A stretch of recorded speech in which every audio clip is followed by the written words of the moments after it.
शूरवीर योद्धा सामने से वार सहकर कदम आगे बढ़ाता है, ऐसे तुम्हें वीर योद्धा की तरह चलना होगा। कायर मत बनना, तुम्हारे जीवन में कठिनताएं आएंगी। चल चला चल राह में अनुभूतियों का ले सहारा, कौन तेरा साथ देगा व्यर्थ में किसको पुकारा। उन्हीं के ऊपर ज्यादा प्रहार करते हैं जिनको रोना धोना पसंद है, इसीलिए समझाते हैं अपनी बात किसी से कहो मत। उपासक को कभी नहीं कमजोर पड़ना है। अपने मन की बात किसी साधक से भी नहीं कहनी कि मेरे अंदर काम आ रहा है, ऐसे तो जप नहीं पा रहे हो, अपराध करके जप पाओगे। अपराध का सीधा प्रभार होता है भजन ना होने देना। कायर मत बनना, तुम्हारे जीवन में कठिनताएं आएंगी, आपको लड़ना है इनसे। लड़ना क्या, आप प्रियाजू के हैं, ये ठसक रखेंगे, डर के भाग जाएंगे। कभी कभी ये अति भीषण बन तन मन पर है छा जाती, ऐसी वासना छा जाती, कुछ सुनाई नहीं देता। बस जो वासना की प्रेरणा है बस वही करना है। अब उपासक घबरा जाता है। अच्छा, जो बड़े महापुरुष हैं, अब उनके लिए दूसरा कोई बचा नहीं जिससे वो करुणा करें। बात समझो, सब में वो अपने आराध्य देव को देख करके शांत हो चुके हैं। जो साधक है उसे समय नहीं है कि सहयोग करे, क्योंकि वो अपने लक्ष्य में दृढ़ है। तो सच्ची मानो, आपका विश्वास और आपकी श्रद्धा ही केवल आपका साथ देगी। इस मार्ग में कोई तुम्हारा साथ देने वाला नहीं, साथी नहीं है, और जो साथी बना के चला वो गिरा, ये भी बात समझ लेना। चल चला चल राह में अनुभूतियों का ले सहारा। अगर तुम अपनी अनुभूतियों को अपने साथ रखोगे कि पग पग पर मेरे कृपालु आराध्य देव ने कैसे मुझे संभाला है, फिर कोई तुम्हें जरूरत नहीं किसी के सहयोग की, तुम्हारी अनुभूतियां ही तुम्हें आगे बढ़ा देंगी।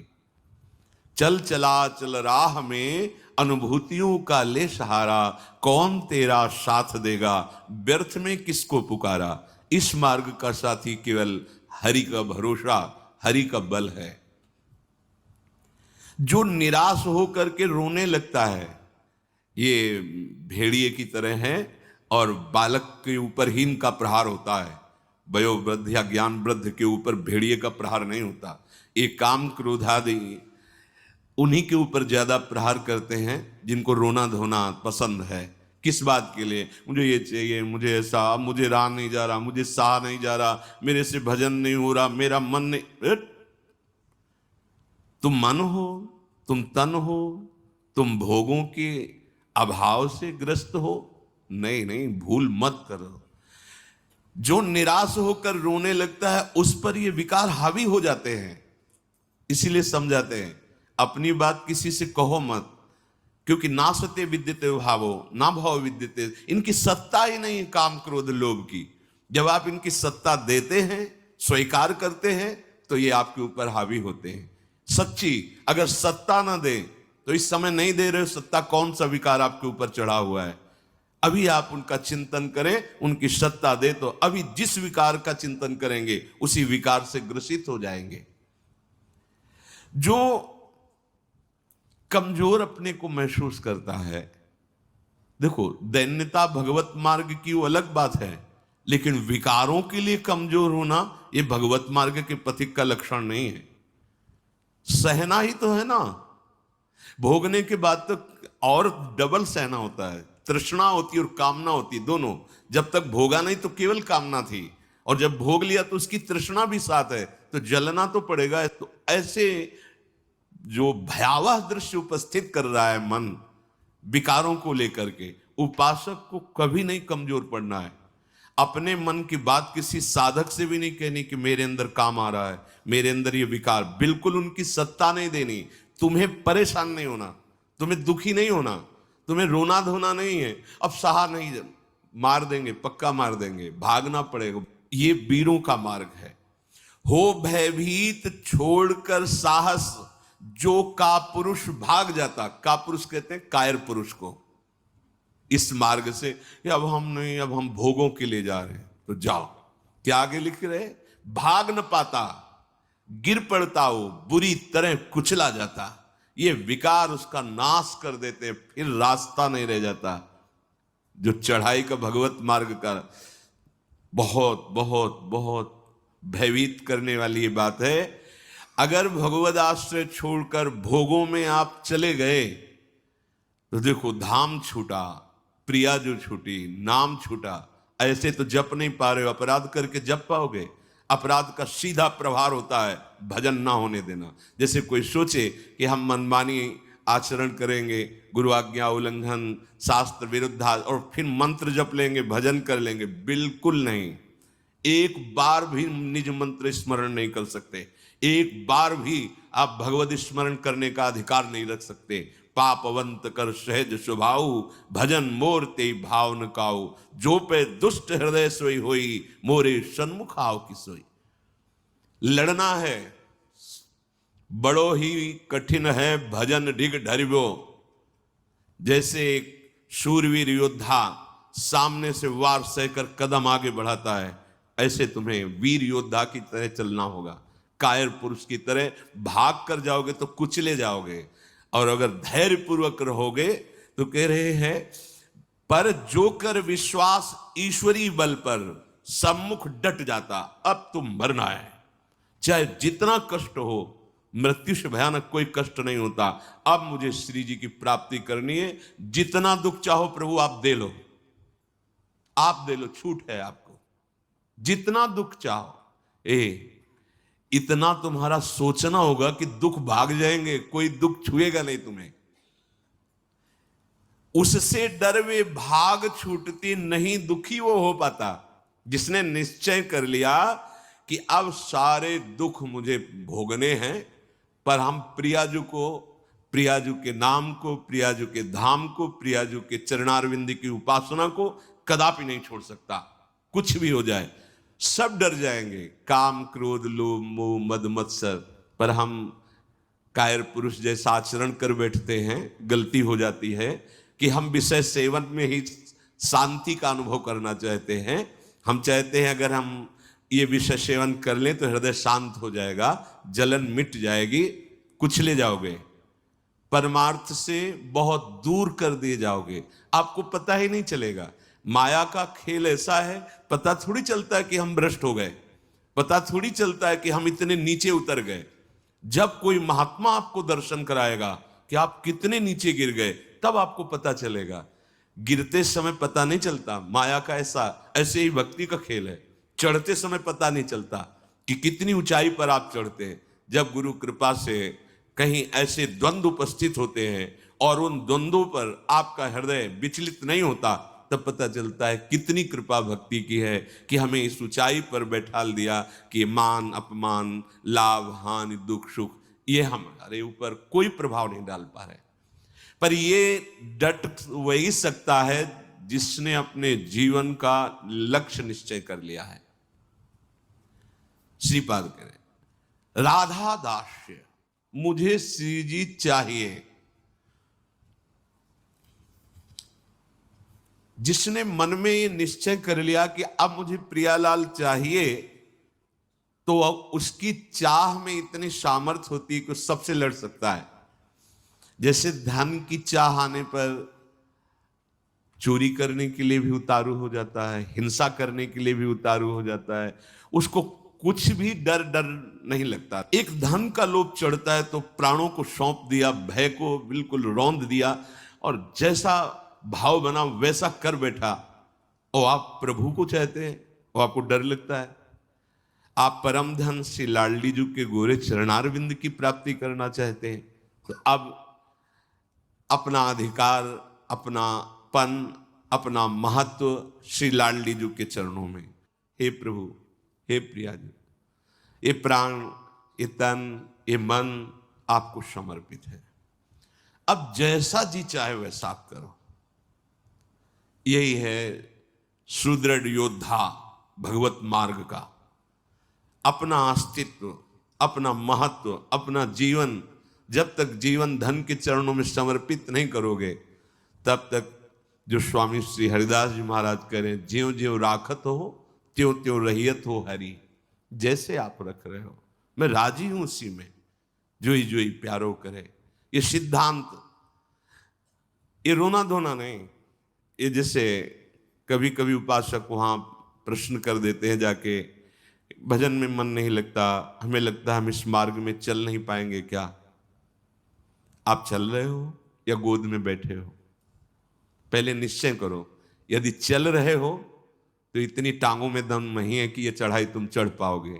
तो गोद में बैठे हो तो चलने का तुम्हें डर फिर क्यों है?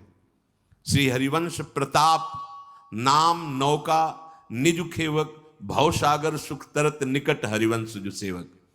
पहली बात तो तुम चल नहीं रहे हो, तुम गोद में बैठे हो।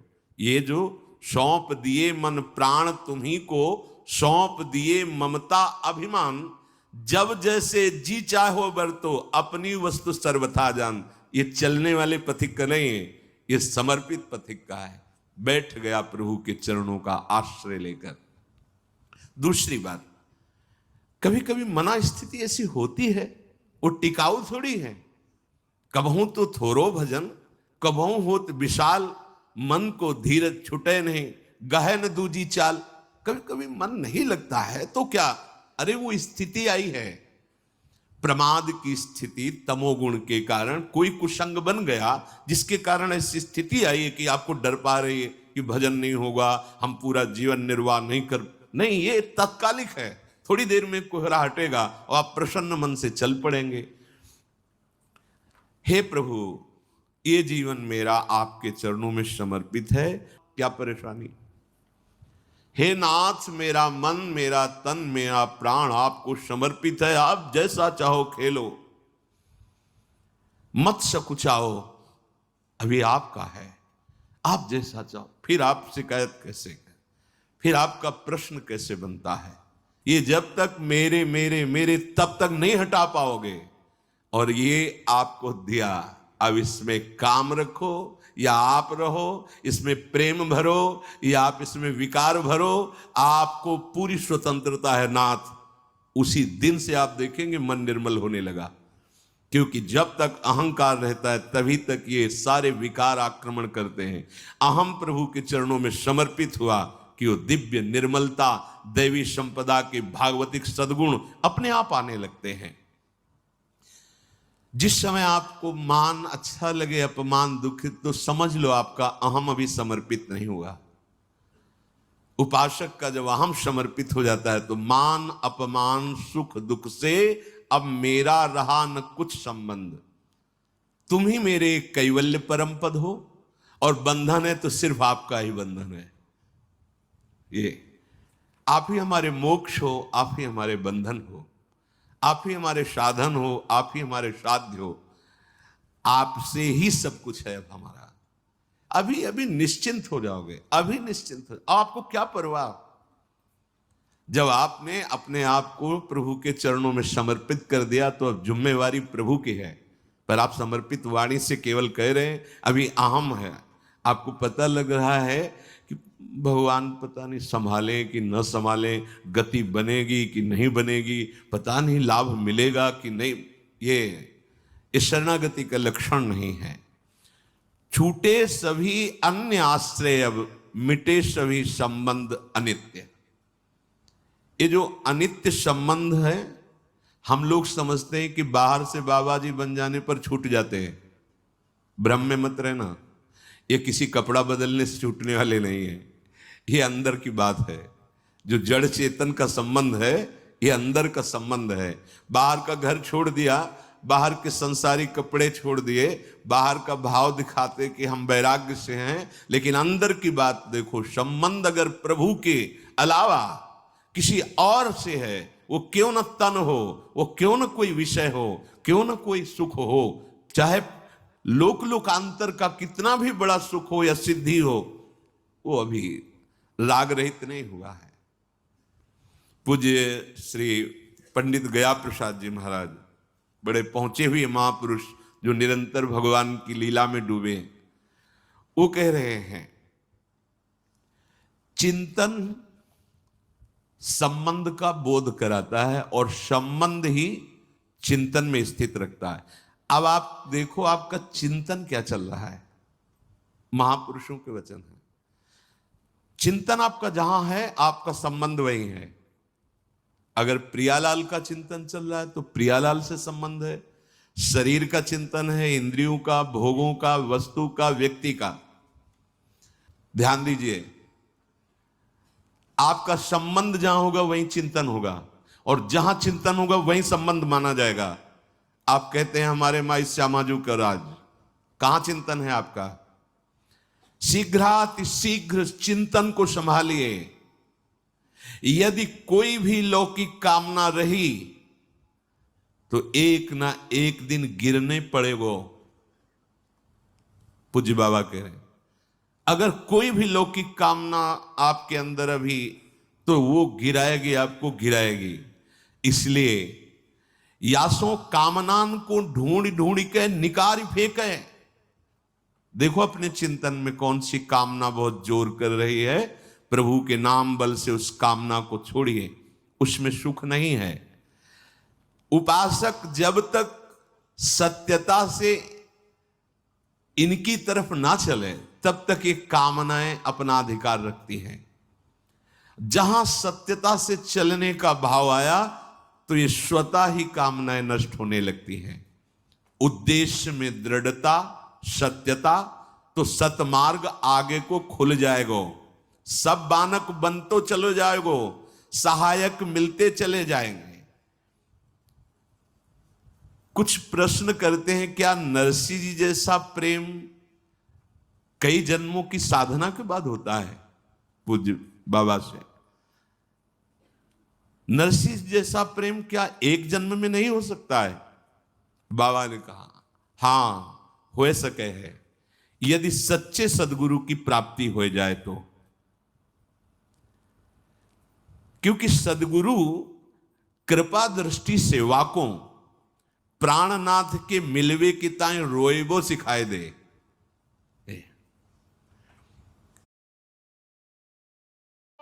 प्राणनाथ ही स्वयं श्री सदगुरु बन के मिलवे को जतन बताए आए हैं। बहुत सुंदर बात, बहुत सुंदर। हम कहते हैं गुरु ब्रह्मा, गुरु विष्णु, गुरुदेव महेश्वरा, गुरु साक्षात परब्रह्म, लेकिन देख नहीं पाते। अगर हम परब्रह्म भावना सदगुरुदेव में करें तो हमें साक्षात्कार किसका करना है? हम रात दिन चकोर की भांति अपने आराध्य देव को ही तो देख रहे। पूज्य बाबा श्री प्राणनाथ स्वयं सदगुरु बनिके मिलवे को जतन बताए आए हैं। अपने मिलवे को जतन बताए आए हैं। देखो प्रिया प्रीतम, इस संसार की वस्तु की तरह कोई चमत्कार कि भाई ऐसे किया प्रिया प्रीतम, ऐसो ना है। ये चमत्कारन में जो फंस गए, जो सिद्धिन में फंस गए, वो तो जान ही ना पावे प्रिया प्रीतम को। यह अलभ्य वस्तु है, ये गूंगे को स्वाद है। बस प्राणनाथ कब मिलेंगे, प्राणनाथ कैसे मिलेंगे, मैं संसार को कैसे भूलूं, ये हृदय में टीस जो कल चर्चा कर, ये गुरु कृपा से केवल होती है। एक पीड़ा हृदय में होनी चाहिए।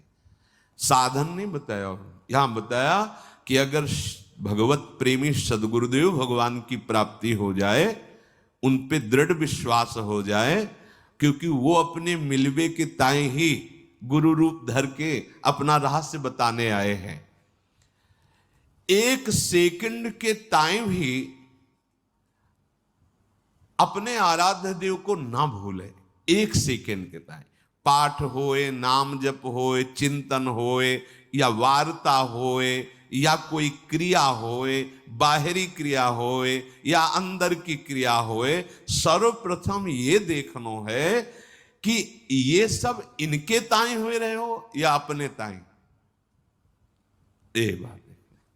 अंदर की चेष्टा, बाहर की चेष्टा आराध्य देव की, गुरुदेव की आज्ञा के अनुसार हो रही या अपने मनमानी। यदि इनके ताई हो रही तो प्रेम, और अपने ताई हो रही तो कामना, वासना, इच्छा, लालसा। अपने ताई तो कामना, वासना, इच्छा, लालसा। अंतःकरण को एकदम खाली करना पड़े, अपनो स्वार्थ नेकहु न छुई जाए, तो श्री सदगुरुदेव की कृपा सिंह है और माया बकरी है। देखो पूज्य बाबा के सिंह और सिंह के बच्चा को देखते ही बकरी दुबक जाए है, ऐसे ही माया दुबक जाए।